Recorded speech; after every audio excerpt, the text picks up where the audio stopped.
The morning sky over New York City changed forever when the massive ships appeared. They hung in the air like floating cities, their surfaces gleaming with a soft blue light that seemed to pulse with life. Similar vessels materialized over London, Tokyo, Moscow, and dozens of other major cities around the world. Within hours, every news channel on Earth was broadcasting the same impossible sight. Captain Jake Morrison stood on the deck of the military command ship anchored in New York Harbor, watching the alien vessel through his binoculars. The thing was enormous, easily 10 times the size of any aircraft carrier he had ever seen. Its design was unlike anything human engineers had ever conceived, with flowing curves and surfaces that seemed to shift and change in the light. The first communication came at exactly noon, Eastern Standard Time. Every television, radio, and internet-connected device on the planet simultaneously received the same message. The voice was calm and melodic, speaking perfect English, though it was clear the speaker was not human. People of Earth, we are the Zephyrian Collective. We come in peace and friendship. We have watched your world for many generations and have decided it is time to make contact. We wish to speak with your leaders about a matter of great importance to your species. President Lisa Campbell was in the Oval Office when the message arrived. She had been expecting something like this ever since the ships appeared, but hearing the alien voice still sent chills down her spine. Within minutes, her phone was ringing with calls from world leaders, military commanders, and panicked advisors. The aliens requested a meeting in Geneva, Switzerland. They said they would send representatives to meet with Earth's leaders in 3 days. The message was polite but firm. It was not really a request. Dr. Ryan Brooks was among the first scientists called to join the international response team. As Earth's leading xenobiologist, he had spent years theorizing about what first contact might look like. The reality was both more and less dramatic than he had imagined. More dramatic because the aliens were obviously far more advanced than humans. Less dramatic because they seemed genuinely friendly. The Zephyrian representative who materialized in the Geneva Convention Center was tall and elegant. Velthar, as he introduced himself, stood nearly 8 feet tall with pale blue skin that seemed to glow from within. His features were angular and sharp, with large eyes that held an ancient wisdom. When he spoke, his voice carried the same melodic quality they had heard in the broadcast. We have been watching your species develop for over 2,000 of your years, Velthar explained to the assembled world leaders. We have seen your wars, your struggles, and your remarkable ability to overcome challenges. We have also seen the dangers that exist beyond your solar system. Captain Morrison sat in the back of the room, taking notes and observing everything. Something about the alien's manner bothered him, though he could not put his finger on what it was. The creature seemed sincere, even caring, but there was something else underneath. Velthar continued his presentation, showing holographic images of various alien species. Some looked peaceful enough, but others were clearly predatory. The Void Hunters were massive creatures that consumed entire planets. The Machine Collective converted all organic life into digital code. The swarm devoured everything in its path like cosmic locusts. Your world is young and vulnerable, the alien said. These species and others like them would see Earth as an easy target. Your technology, while impressive for your age, would not be sufficient to defend against such threats. President Campbell leaned forward in her chair. What are you proposing? Protection, Velthar replied simply. We offer to become guardians of your world. We will establish defensive barriers around your solar system and station our fleets to defend against any threats. In return, we ask only for your trust and cooperation. The room erupted in whispered conversations. Some leaders looked skeptical, others hopeful.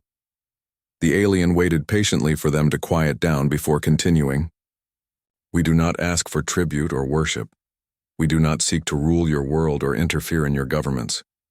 We simply offer our protection because it is the right thing to do. Your species shows great potential, and we would hate to see it destroyed. By forces beyond your control. Dr. Brooks raised his hand. What would this protection involve exactly?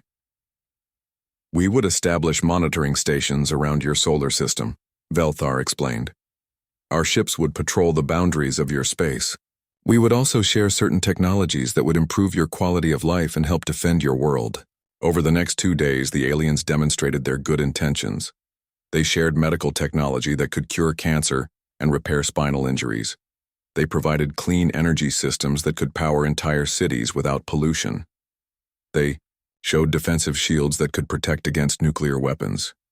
The gifts were impressive and clearly beneficial.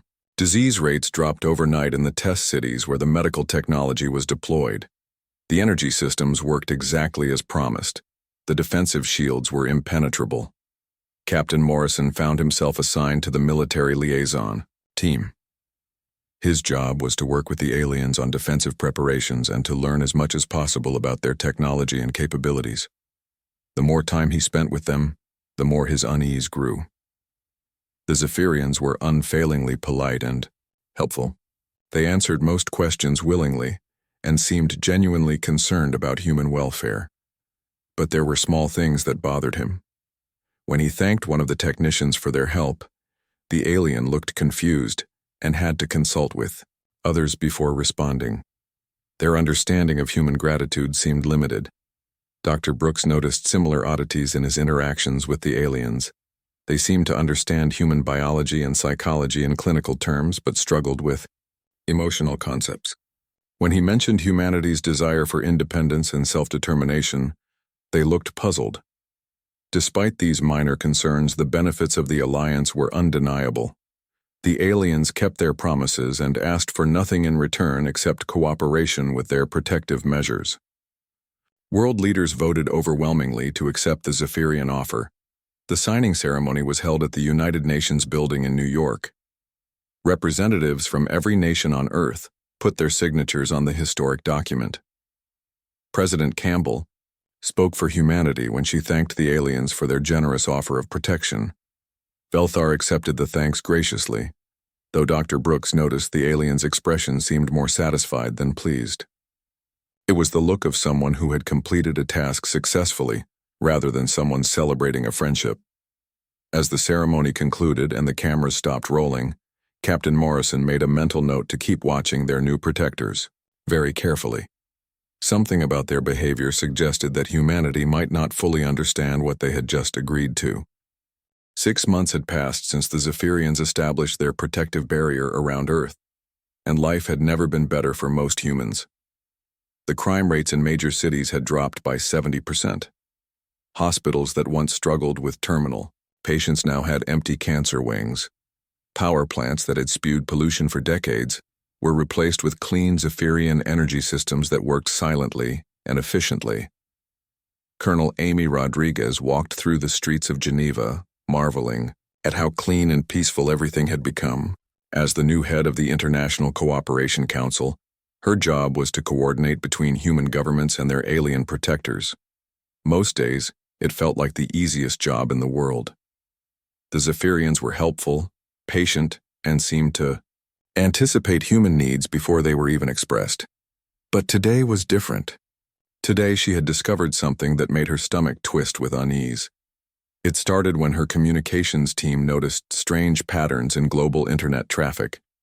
Data was being copied and transmitted to locations outside Earth's atmosphere. When they investigated further, they found that every email, phone call, text message, and internet search was being monitored and recorded by Zephyrian systems. Rodriguez confronted Velthar about the surveillance during their weekly coordination meeting. The alien leader's response was calm and matter-of-fact. "We monitor your communications for security purposes," he explained, his large eyes blinking slowly. "There are always individuals in any population who might inadvertently invite danger through contact with hostile forces. By watching for such activities, we can prevent threats before they develop." "But you're reading private messages between family members, love letters, personal journals," Rodriguez protested. "Surely that's not necessary for security." Velthar tilted his head, genuinely confused by her concern. "Privacy is a luxury that unprotected species can afford. Protected species must accept certain limitations for their own safety. Would you prefer privacy or survival?" The question hung in the air like a challenge. Rodriguez found herself unable to answer immediately. When she finally spoke, her voice was careful and controlled. I would prefer both.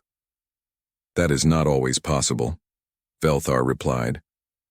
Meanwhile, engineer Pete Johnson was having his own troubling discoveries.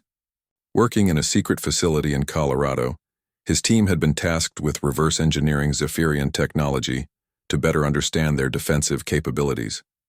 What they found was both impressive and disturbing. The alien technology was incredibly advanced, but also deliberately limited. The medical devices they had shared could cure diseases, but could not be modified or improved. The energy systems were efficient but completely sealed, making it impossible to understand how they worked. Every piece of Zephyrian technology was like a black box that solved immediate problems while teaching humans nothing. Johnson realized that humanity was becoming dependent on alien solutions without gaining any knowledge or capability of their own. They were being helped, but not educated. It was like giving a man a fish every day while never teaching him to fish for himself. His concerns deepened when he tried to design improvements to the Zephyrian systems. Every attempt failed. The alien technology seemed designed to resist human modification or understanding. It was as if the Zephyrians wanted to keep humans permanently dependent on their gifts. Dr. Ryan Brooks was making the most disturbing discoveries of all. His linguistic analysis of Zephyrian communications had revealed troubling patterns in their language. The word they translated as protect had multiple meanings in their native tongue. It could mean to guard, but also to preserve, to maintain, in current state and most disturbingly, to keep. When he dug deeper into their language structure, he found that Zephyrians had dozens of words for different types of control and containment, but very few words for concepts like growth, change, or independence. Their entire language seemed built around the idea of maintaining stability and preventing change. Brooks brought his findings to Captain Morrison, who had been conducting his own quiet investigation into their protectors. Morrison had been tracking Zephyrian fleet movements and had noticed something interesting. The ships that were supposedly patrolling for external threats were actually positioned in a perfect containment pattern around Earth's solar system. They're not just keeping things out, Morrison told Brooks during a clandestine meeting in Central Park. They're positioned to keep things in as well. The truth of this became clear when a group of scientists from the European Space Agency requested permission to launch an unmanned probe beyond the solar system. They wanted to study nearby star systems and look for signs of other life. The request was reasonable and posed no threat to Earth's security. Velthar's response was polite but firm. The galactic environment is currently unstable. It would be dangerous to send any Earth vessels beyond our protective perimeter. We cannot guarantee the safety of such missions. When the scientists pressed for more details about these dangers, the aliens became vague and evasive. They spoke of hostile patrols and dangerous energy fields, but provided no specific information. It was becoming clear that the protective barrier worked both ways. Dr. Susan Hayes, a former NASA administrator who now worked as an independent consultant, was among the first to openly question the arrangement. During a televised interview, she pointed out that humanity had not encountered a single external threat in the months since the Zephyrians arrived. "Where are these dangerous aliens they're protecting us from?" she asked. "We've been told about void hunters and machine collectives, but we haven't seen any evidence of their existence. We're being asked to accept limitations on our freedom based on threats we cannot verify." The interview sparked heated debates around the world. Some people agreed with Hayes and began questioning whether the protection was necessary. Others argued that the absence of threats proved the Zephyrians were doing their job effectively. President Campbell found herself caught in the middle of the growing controversy. Publicly, she continued to support the alliance with the Zephyrians. Privately, she was receiving disturbing reports from intelligence agencies about the extent of alien surveillance and control. The situation came to a head when a group of human colonists attempted to leave Earth for Mars. The mission had been planned for years and was meant to establish humanity's first permanent settlement on another planet. The Zephyrians had initially approved the mission, but now they were having second thoughts. "Mars is within our protective zone," Velthar explained to the disappointed colonists. "However, establishing permanent settlements outside Earth increases security risks. Scattered populations are harder to protect effectively. We recommend postponing such missions until the galactic situation stabilizes. When will that be? Asked Dr. Hayes, who had been appointed to represent the colonists. We cannot provide a specific timeline, Velthar replied. Galactic conditions are unpredictable. Colonel Rodriguez realized that unpredictable was not a word the Zephyrians used lightly. Their entire culture seemed built around predictability and control. For them to admit something was unpredictable suggested they were either lying or genuinely afraid of something. That night, Rodriguez met secretly with Captain Morrison, Dr. Brooks, and several other concerned officials. They had been meeting informally for weeks, sharing information and growing increasingly worried about their situation. We need to face the possibility that we're not being protected, Morrison said quietly. We're being contained. Brooks nodded grimly. Their language patterns suggest they see us as something that needs to be managed rather than helped. We're not allies or friends. We're subjects. The group made a decision that night. They would continue their investigation in secret while publicly maintaining the appearance of cooperation. If their suspicions were correct, humanity was going to need all the information they could gather about their supposed protectors. As they left the meeting, each person carried the same heavy realization. The comfortable cage they had been placed in was still a cage, no matter how gilded its bars might be. A full year had passed since the Zephyrians arrived, and the cracks in their perfect protection were becoming impossible to hide. What had started as whispered concerns among a few officials had grown into organized resistance movements across the globe. Underground networks of scientists, military personnel, and civilians were forming, united by the growing certainty that something was fundamentally wrong with their situation. Dr. Susan Hayes had become the unofficial leader of one such group. Working from a hidden facility in the Rocky Mountains, she coordinated with similar cells in Europe, Asia, and Africa. The resistance was careful to avoid electronic communications, knowing that the Zephyrians monitored everything. Instead, they used old-fashioned methods, coded messages in newspapers, hand-delivered letters, and face-to-face meetings in carefully chosen locations. General Carl Brooks, Dr. Ryan Brooks' older brother, commanded the military wing of the resistance. His network included soldiers, pilots, and intelligence officers from dozens of countries.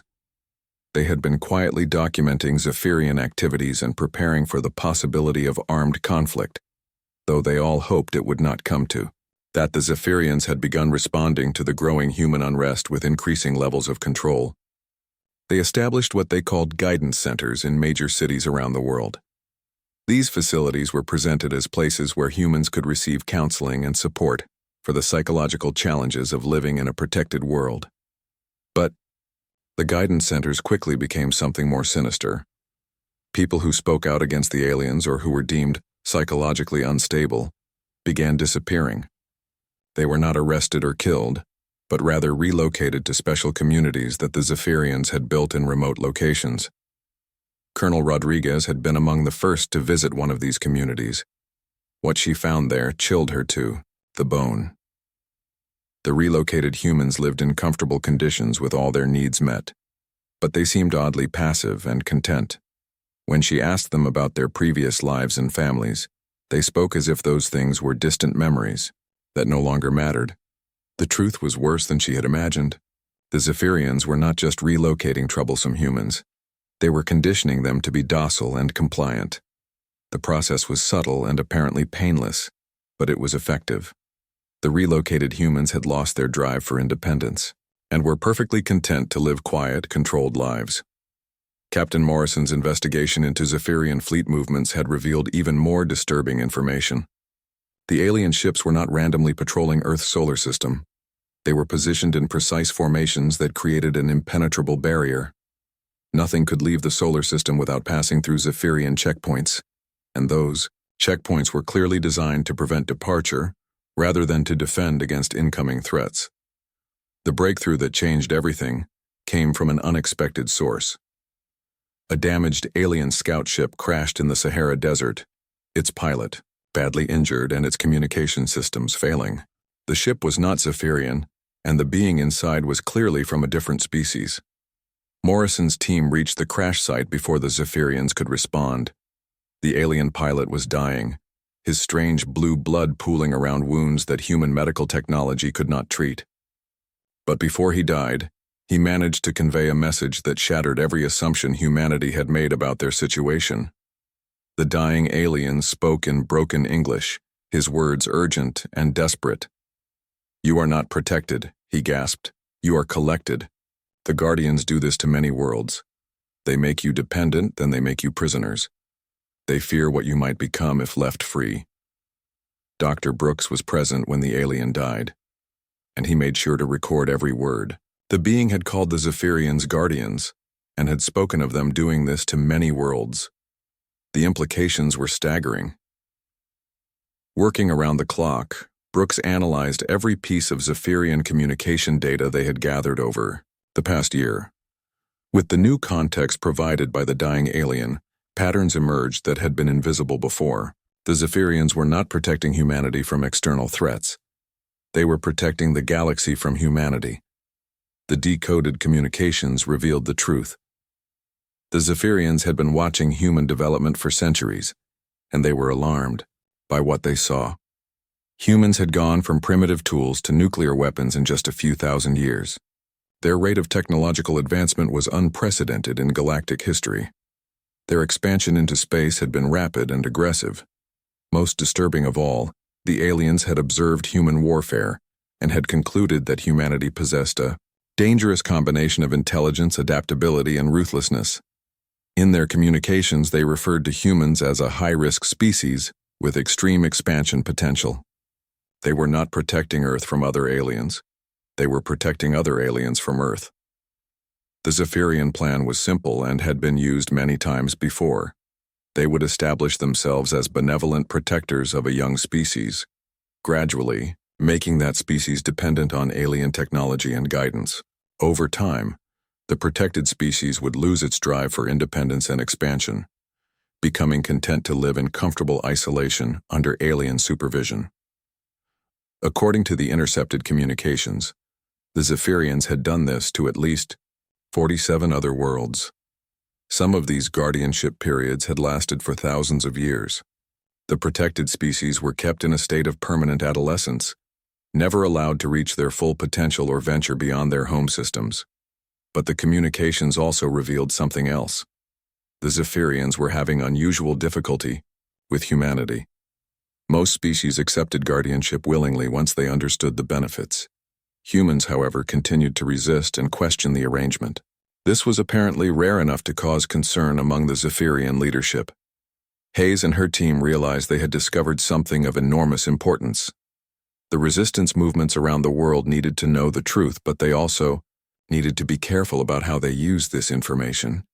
If the Zephyrians realized that humans had uncovered their real agenda, the aliens might abandon their subtle approach and resort to more direct methods of control. The decision was made to gradually spread the information through the resistance networks while continuing to maintain the appearance of cooperation with the aliens. Key leaders around the world were quietly informed of the situation and began preparing their own responses. President Campbell was briefed on the situation during a secure meeting at Camp David. Her reaction was a mixture of anger and determination. "How long do we have before they realize we know?" she asked. "Unknown," Morrison replied. "But probably not long. They're already becoming more controlling in response to the unrest. If we're going to act, we need to do it soon." General Brooks had been developing contingency plans for months. "We can't fight them militarily," he admitted.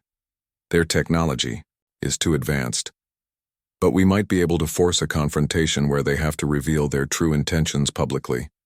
If the whole world sees them for what they really are, it becomes much harder for them to maintain the pretense of benevolent protection." Dr. Hayes had a different idea.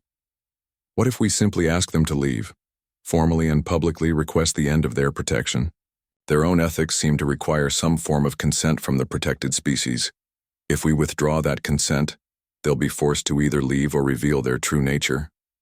The more they discussed it, the more they realized that direct confrontation might be their only option. The Zephyrians had built their entire system on the assumption that protected species would eventually accept permanent supervision. No species had ever formally requested the end of guardianship. Brooke smiled grimly at the thought. Leave it to humans to be the first species to tell their protectors to go away. As the secret meeting ended and the resistance leaders prepared to return to their public roles, they all understood that humanity was approaching a crossroads. Soon they would have to choose between comfortable servitude and dangerous freedom. The choice, when it came, would define not just humanity's future, but potentially the future of every species the Zephyrians had protected over the millennia. The confrontation came on a Tuesday morning in Geneva, exactly 13 months after the Zephyrians had first offered their protection. The meeting had been requested by President Campbell on behalf of the United Earth Council, with representatives from every nation present. Veltar arrived with a delegation of senior Zephyrian officials, expecting another routine coordination session. Instead, he found himself facing a room full of humans who knew the truth. Colonel Rodriguez stood at the podium, a thick folder of evidence in front of her. Behind her, a large screen displayed intercepted Zephyrian communications, decoded and translated. The alien text was side by side with English translations, making it impossible for the Zephyrians to deny or dismiss the evidence. High Commander Veltar, Rodriguez began, her voice steady and professional. We have discovered that your people have not been entirely honest with us about your intentions. Velthar's large eyes narrowed slightly, but his expression remained calm. We have always been honest about our desire to protect your species. From external threats, yes, that's what you told us, Rodriguez replied. But we've learned that the real threat you're protecting against is us. You're not protecting Earth from other aliens. You're protecting other aliens from Earth. The room fell silent except for the quiet hum of the translation devices. Veltar exchanged glances with his companions, and for the first time since humanity had met them, the Zephyrians looked genuinely surprised. Dr. Brooks stepped forward, holding a tablet containing his linguistic analysis. Your language patterns reveal the truth. When you speak of protection in your native tongue, you're really talking about containment. You see us as a threat to galactic stability, not as a species worth saving. Veltar was quiet for a long moment, his alien features unreadable. When he finally spoke, his voice carried none of its usual diplomatic warmth. You have been investigating us. We have, President Campbell said, rising from her seat. And what we found is that you've done this before. 47 other worlds according to your own records. Species that you've kept under protection for thousands of years, never allowing them to grow or explore or reach their potential. The Zephyrian leader stood slowly, his tall frame imposing even in the face of human accusations. You do not understand the complexity of galactic politics. You do not comprehend the dangers that exist beyond your small world. Captain Morrison, now Admiral Morrison, thanks to his work coordinating the resistance, stepped forward. Then explain it to us. Tell us about these dangers. Show us evidence of these threats that require permanent containment of entire species. Your species has demonstrated alarming tendencies, Veltar replied, his composure beginning to crack.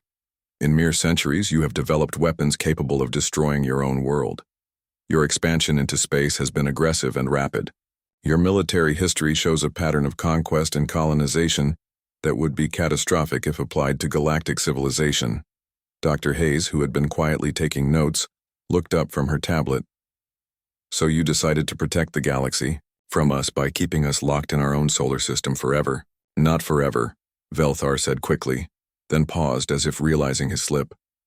Until your species matures sufficiently to interact safely with galactic civilization. How long does that usually take? Hayes asked pointedly. Your records show some species have been under protection for over 5,000 years. How mature do they need to be? The question hung in the air unanswered. General Brooks, who had remained silent throughout the exchange, finally spoke. The truth is, you never intended to let us go. Protected species don't graduate from your program. They just become permanent wards of the Zephyrian collective. Velthar's facade finally crumbled completely. Your species shows remarkable potential, but also remarkable capacity for destruction. In your short history, you have waged countless wars, developed increasingly powerful weapons, and shown little regard for the consequences of your actions. If left unchecked, you would destabilize the careful balance that has maintained galactic peace for millennia. Whose peace? Admiral Morrison asked sharply. Peace for whom? The species you've conquered through benevolent guardianship? The civilizations you've stunted and controlled? You're not maintaining peace. You're maintaining your own control. President Campbell stood and faced Velthar directly. We thank you for your concerns about our development, but we formally and officially decline your continued protection. We request that you remove your ships, your monitoring stations, and your barriers from our solar system and allow humanity to make its own way in the galaxy. The request sent a visible shock through the Zephyrian delegation. They exchanged rapid communications in their own language, their voices rising with what sounded like alarm or confusion. Velthar turned back to the humans, his expression genuinely bewildered. You would choose to face annihilation from hostile species rather than accept our protection? You would risk the destruction of your entire civilization for the mere possibility of independence? Yes, Campbell replied simply. You do not understand what exists beyond your system, Velthar continued, his voice taking on an almost pleading tone. The Void Hunters consume entire worlds. The Machine Collective converts all organic life into digital storage. The Swarm devours everything in its path. These are not theoretical threats. They are real dangers that have destroyed countless civilizations. Colonel Rodriguez stepped forward. Then we'll face those dangers as free beings making our own choices. We'd rather die as humans than live as your pets. The alien leader looked around the room, studying the faces of the human representatives. What he saw there seemed to disturb him more than their words. Every face showed the same quiet determination, the same willingness to choose uncertain freedom over guaranteed safety. Your own species accepted guardianship willingly, Dr. Brooks pointed out. But you're projecting your values onto us. What's right for the Zephyrians isn't necessarily right for humans. Velthar shook his head slowly. You would abandon the gifts we have given you, the medical advances, the clean energy, the defensive technologies? You would return to disease, pollution, and vulnerability? Admiral Morrison smiled grimly. We learned to solve our own problems before you arrived. We can learn to solve them again. Maybe we'll make mistakes, maybe we'll fail, but they'll be our mistakes and our failures. You could have peace, Velthar said, his voice now carrying a note of desperation. Your people could live in harmony, free from want, free from war, free from the dangers of the galaxy. All we ask is that you accept reasonable limitations for your own protection. President Campbell looked around the room at her fellow representatives. She saw determination in every face, the same quiet resolve that had carried humanity through countless challenges throughout its history. When she turned back to Velthar, her voice was steady and final. We choose chaos over peace if that's the price of freedom. We choose uncertainty over security if that's what independence costs.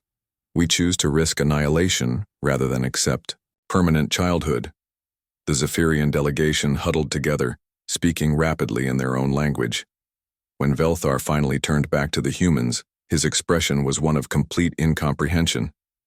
You would truly risk everything your species has built, everything your children might inherit for the abstract concept of self-determination?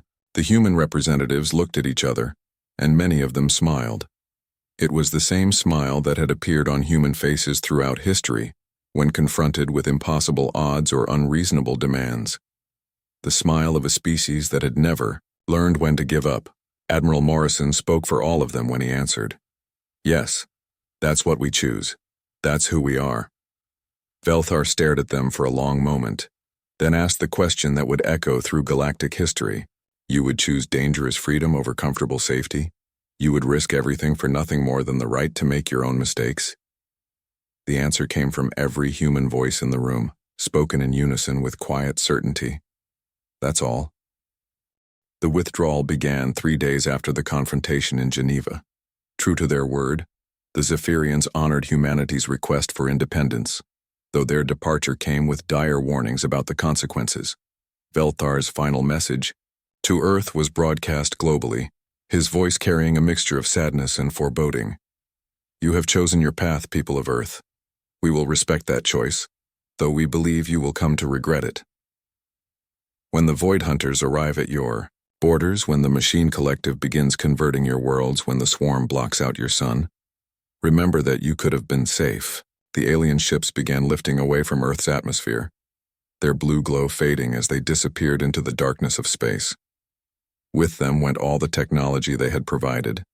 Medical devices stopped working, leaving hospitals scrambling to treat patients with conventional methods. Energy plants shut down, forcing nations to restart their old power systems. The defensive shields that had protected major cities simply vanished. Within a week, the first problems began. Cancer patients who had been cured found their tumors returning. Power grids strained under increased demand. Crime rates started climbing as the subtle psychological influence of Zephyrian technology disappeared. Some people blamed their governments for driving away humanity's protectors. Protests broke out in major cities around the world. But humanity adapted, as it always had. Dr. Susan Hayes, now serving as director of the new Department of Independent Development, worked 18-hour days coordinating the global response to the technological withdrawal. Her teams had been preparing for this possibility for months, developing contingency plans for every system that might fail. "We knew this was coming," she told her staff during one of their daily briefings. "We've had a year to study their technology and understand our dependencies. We can solve these problems." Engineer Pete Johnson had been among the busiest people on Earth since the withdrawal began. His team had made detailed recordings of every Zephyrian device they could access, and now they were racing to develop human alternatives. The work was difficult and would take years to complete, but it was possible. "They gave us fish for a year," Johnson told a gathering of international scientists. "Now we need to learn to fish for ourselves again, but we're not starting from nothing. We learned things during their stay that we can build on." Admiral Morrison had taken command of the newly formed Earth Defense Initiative, humanity's answer to the departed Zephyrian fleet. They had no ships capable of interstellar travel and no weapons that could match alien technology, but they had something else: detailed intelligence about their former protectors. The year under Zephyrian protection had not been wasted. Human. Observers had carefully studied alien ship designs, recorded their communication frequencies, and mapped their tactical patterns. Dr. Brooks had decoded enough of their language to understand basic concepts and commands. Most importantly, they had learned that the Zephyrians, for all their advanced technology, followed predictable patterns and seemed to lack human creativity and adaptability. The first test of humanity's new independence came sooner than anyone expected. 6 months after the Zephyrian departure, long-range sensors detected incoming ships at the edge of the solar system. The vessels were not Zephyrian, and they were approaching Earth at high speed. President Campbell convened an emergency session of the Global Defense Council. In the command center beneath Geneva, military leaders and scientists watched the approaching ships with a mixture of fear and determination.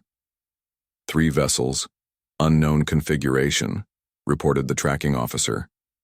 They'll reach Earth orbit in approximately 4 hours. Admiral Morrison studied the sensor data carefully. They're not trying to hide their approach. Either they don't consider us a threat, or they want us to see them coming. The answer came in the form of a transmission.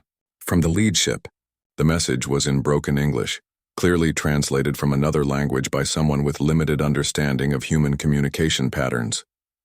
Human world, we are Kepler resistance. We come seeking freedom from Guardians. We heard you rejected protection. We seek same choice. Dr. Brooks looked up from his translation console, excitement clear in his voice. They're refugees from Zephyrian protection. They want to break free like we did. The Kepler ships landed in a remote area of Nevada, far from populated areas in case the contact went badly. The beings who emerged were unlike anything humans had expected. They were small, barely 4 feet tall, with pale green skin and large dark eyes. But despite their fragile appearance, they carried themselves with obvious determination. Their leader, who gave his name as Zek through a translation device, told a story that both fascinated and horrified the human negotiators. The Keplers had been under Zephyrian protection for over 2,000 years. Their homeworld was a paradise of comfort and safety, but they had lost all drive for exploration or advancement. They lived as permanent children under alien supervision. Some of us remember old stories, Zek explained during the first contact meeting. Stories of time when our people traveled between stars, built great things, had dreams beyond next meal. Guardians say such stories are dangerous fantasies. But some of us believed. The Kepler rebellion had been small and desperate. A few dozen individuals had stolen a ship and fled their protected world, searching the galaxy for others who might have rejected Guardian protection.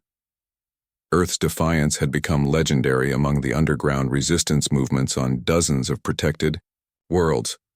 You showed it was possible, Zek continued.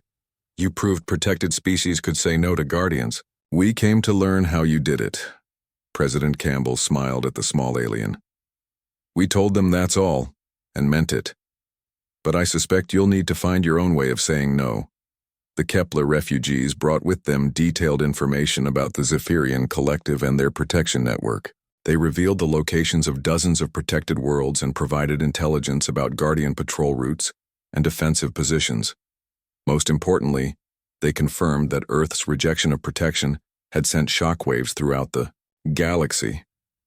Many protected species are questioning Guardians now, Zek reported. Your example gives them hope. Some prepare their own rebellions. Over the following months, more refugee ships arrived at Earth.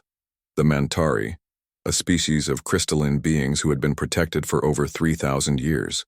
The Thek, whose homeworld had been under Guardian supervision so long that they had forgotten their original name for their planet. The Quillen, who had maintained secret archives of their pre-protection history and used them to fuel their desire for independence. Each species brought unique knowledge and capabilities. The Mantari understood energy manipulation in ways that complemented human engineering. The Thek had maintained some understanding of faster-than-light travel despite centuries of protection. The Quillen were master strategists who had spent generations planning their escape. Admiral Morrison found himself coordinating the strangest alliance in galactic history, a coalition of escaped pets determined to bite their former masters.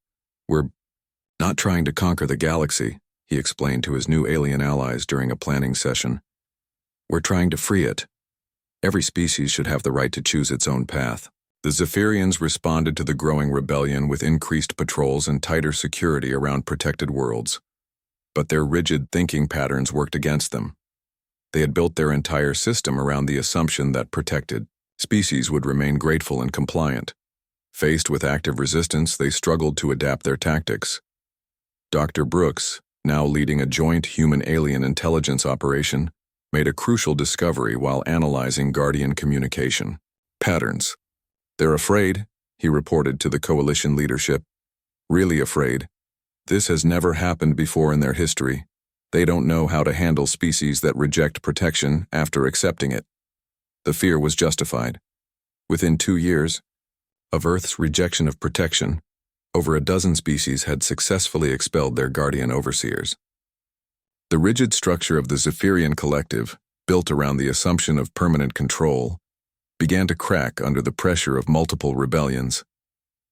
The final confrontation came when a Guardian fleet attempted to blockade Earth and prevent more refugee ships from reaching the planet. Admiral Morrison led the defense fleet, a motley collection of human ships, Kepler vessels, and craft from half a dozen other liberated species. The battle was brief but decisive. The Guardian ships, designed for patrol and intimidation rather than combat, were no match for the desperate creativity of beings fighting for their freedom. More importantly, when the Guardian fleet was forced to retreat, the news spread across every protected world in the galaxy. The Zephyrian Collective sent one final message to Earth, broadcast to the entire coalition fleet. Felthar's voice carried none of its former confidence, only tired resignation. You have chosen chaos over order, struggle over peace, uncertainty over security. The galaxy will pay the price for your recklessness. President Campbell, now in her second term and serving as the unofficial leader of the Free Coalition, responded with the same quiet certainty she had shown years earlier.